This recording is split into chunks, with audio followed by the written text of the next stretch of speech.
because there is a policy of the American government.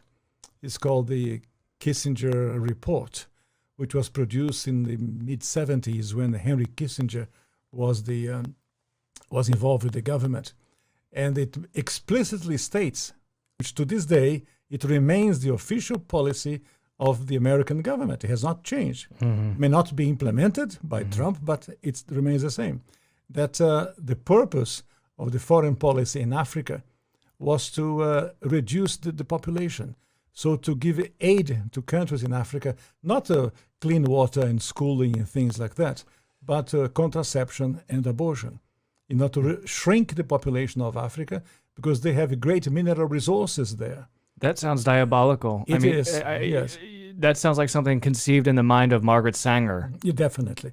And so at the time, Kissinger and those involved with the Carter administration wanted to shrink the population, make sure that the Africans do not develop and do not use the resources for themselves, because we in the States, we need them. There is a concerted effort of foreign powers to control the population of Africa.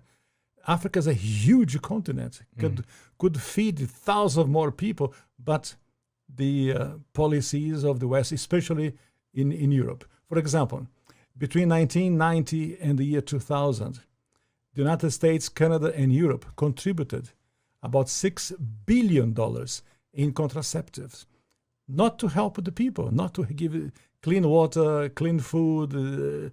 That is not to fight malaria, for example. No, of course, perish the thought. Never let them die. That's the whole idea.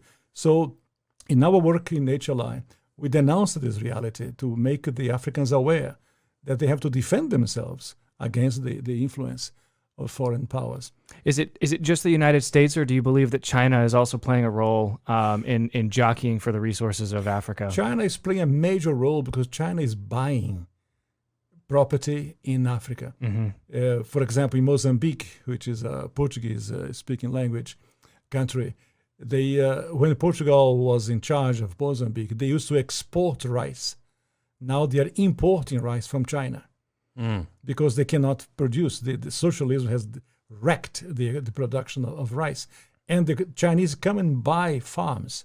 So about almost a third of Mozambique belongs to China. So I was in other countries of Africa, it's the same reality. In South Africa, the Chinese are buying property, buying land in Africa. And they send their own workers, the Chinese workers. They don't employ people of the place. They send their own workers to populate and to live in the place. Did you like or hate what you heard? Let us know in the comments below.